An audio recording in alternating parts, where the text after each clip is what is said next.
पखाल खातु हेल्दी रुहतु ओडिशा ओडिया अस्मिता को बढ़ातु।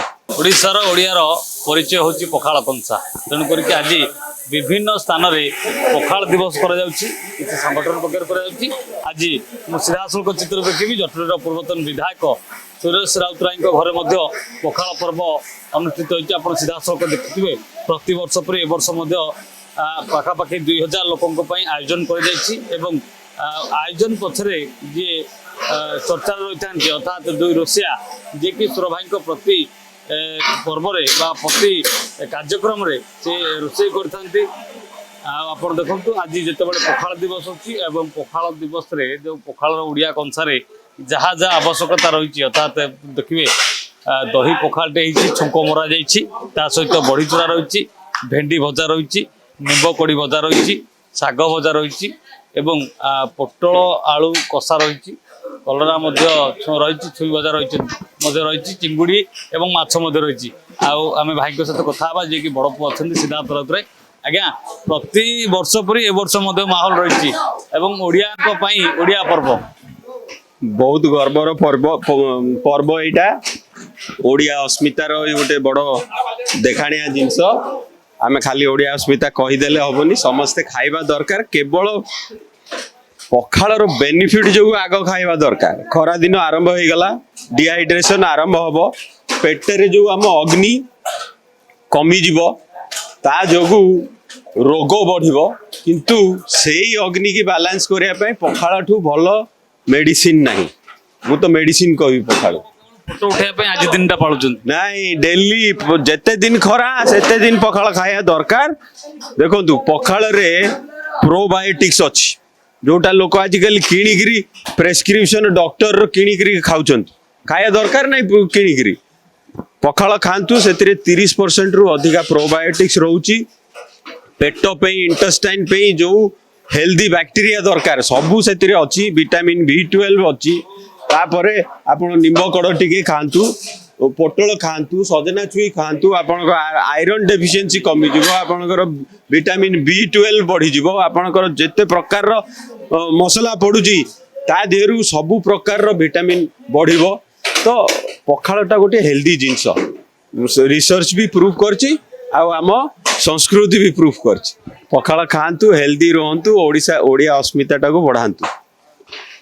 देखुले जे पखाल दिवस किभଳି पालन कर पखाल महत्व बुझाते मल्लीफुलिया रोषे आज्ञा जो कौन कम पड़े साधु मधु दी भाई रही तो सब बाबू तो आम जेकोसी बड़ कम छोट कम पर्यटन सब मधु साधु खोजते आम ना दे आजिकल टोटाल बुलूचे मल्लीफुलिया रोषिया भाई समस्ते आमको ये भल पाती टाइम टेबुल दि जाए सुस्वादु खाद्य दि जाए कम तेल मसला भल खाद्य दि जाए आज बर्तमान 2000+ लोक बर्तमान खाइबे 2000+ लोक खाइबे बर्तमान टोटाल आइटम बहुत प्रकार आइटम 20-22 प्रकार आइटम कराई आम यदि बाबू गोटे कम कह बाबू तो सब बड़ आखि बाबू सब अधिक अधिक करती केते बाबू कम ना आम कह सार ये कमे ना ना जहाँ सब मारी दियो टोटाल तेणु 2000+ लोक में कराई 20 प्रकार आइटम होती गोटे साधा पखाल होती गोटे दही पखाल होती आलू भर्ता बाइगण भर्ता भेंडी भजा पोटल भजा छतु भजा माछ चूना माछ भजा आंब चटणी मल्ली फूल ये जो लिंब फूल भजा ये बहुत प्रकार आइटम होती बहुत बार 20-22 प्रकार आइटम होती आज्ञा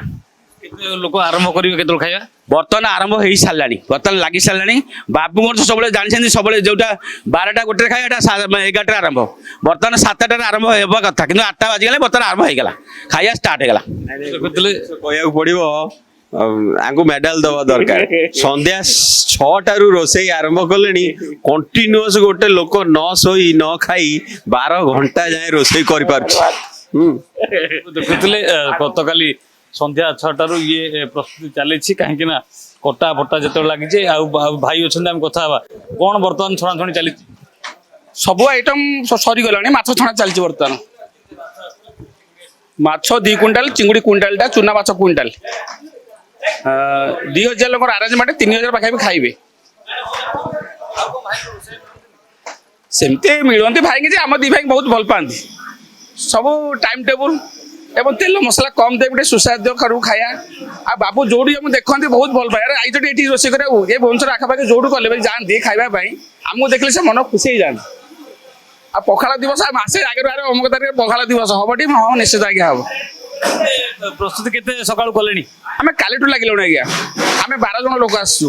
କାଲି ସନ୍ଧ୍ୟା 6ଟା 7ଟାରୁ ଆରମ୍ଭ ହେଇଗଲାଣି ଖାଦ୍ୟ ପ୍ରସ୍ତୁତି, ଏପର୍ଯ୍ୟନ୍ତ ଚାଲିଛି। ଦେଖୁଥିଲେ ଗତକାଲି ସନ୍ଧ୍ୟାବେଳୁ ଆରମ୍ଭ ହେଲାଣି, କଟାବଟା ସରିଯାଇଛି। ପାଖାପାଖି 20ଟି ଆଇଟମ୍ ସାଙ୍ଗକୁ 2ଟି ପଖାଳ ରହୁଛି, ଗୋଟେ ସାଧା ପଖାଳ, ଗୋଟେ ଦହି ପଖାଳ ରହୁଛି ଏବଂ 2000ରୁ ଉର୍ଦ୍ଧ୍ୱ ଲୋକଙ୍କ ପାଇଁ ଆୟୋଜନ କରାଯାଇଛି।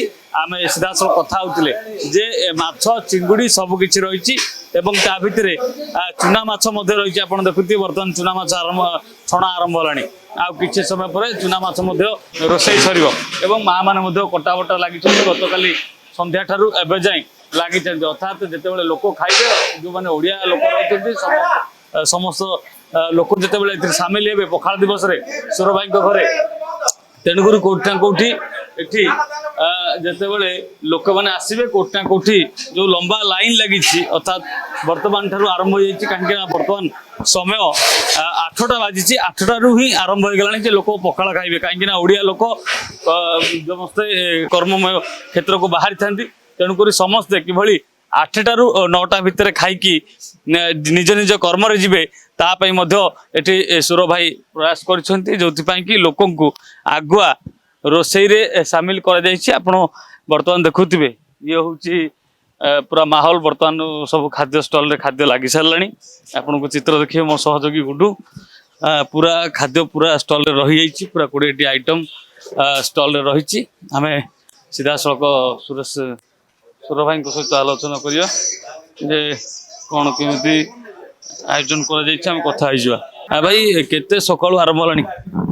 ଆମର ଆରମ୍ଭ ହବ ଠିକ ଆଉ 15 ମିନିଟ୍। ଆମର ଭୁବନେଶ୍ୱର, ଜଟନୀ, ଖୋର୍ଦ୍ଧା, ବେଗୁନିଆ, ବରଗଡ଼, ବାଲିଅନ୍ତା, ବାଲିପାଟଣା, ବିଶେଷ ତ ଖୋର୍ଦ୍ଧା ଡିଷ୍ଟ୍ରିକ୍ଟ ଭାଇ ଭଉଣୀମାନେ ଆମେ ଏକାଠି ହଉ। ଜଗନ୍ନାଥଙ୍କର ଆଜି ହେଉଛି ପଖାଳ ଦିବସ। ତାଙ୍କ ପାଖେ ଆଜି 3 ଥର ଭୋଗ ହବ ପଖାଳ। ସେଇ କୁ ଅନୁସରଣ କରି ଜାନକୀ ପଟ୍ଟନାୟକ 80 ମସିହାରେ ମୋତେ କହିଥିଲେ ପଖାଳ ଦିବସ ପାଳନ କରିବା ପାଇଁ। ଆଜି ପର୍ଯ୍ୟନ୍ତ ଆମର ଚାଲିଛି।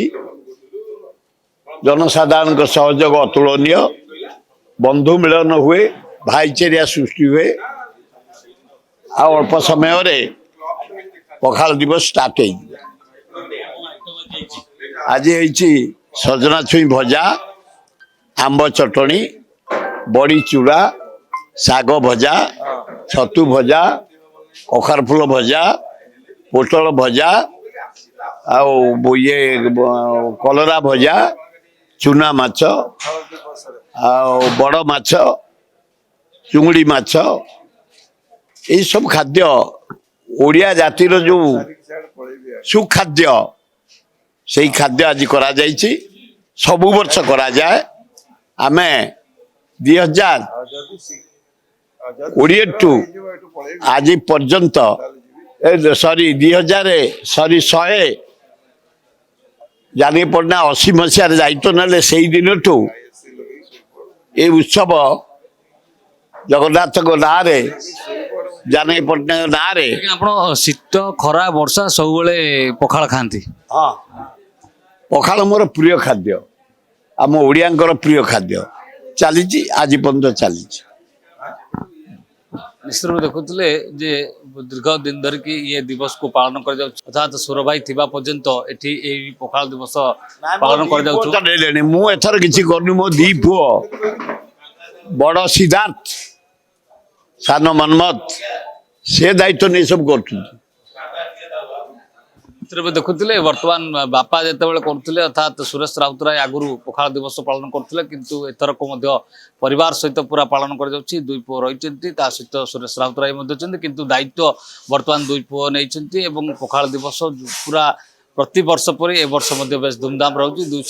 2000 ଲୋକଙ୍କ ପାଇଁ ଆୟୋଜନ ହେଇଛି ଏବଂ ଆଉ କିଭଳି ଆଗକୁ ଆଉ ବଡ଼ ଆକାରରେ ହେବ ତାହା ମଧ୍ୟ ପ୍ରୟାସ କରାଯାଇଛି। ଭୁବନେଶ୍ୱର କ୍ୟାମେରାପର୍ସନ ଗୁଡୁଙ୍କ ସହ ପ୍ରିୟକାନ୍ତ ସାହୁ, ପ୍ରିୟ ନ୍ୟୁଜ୍।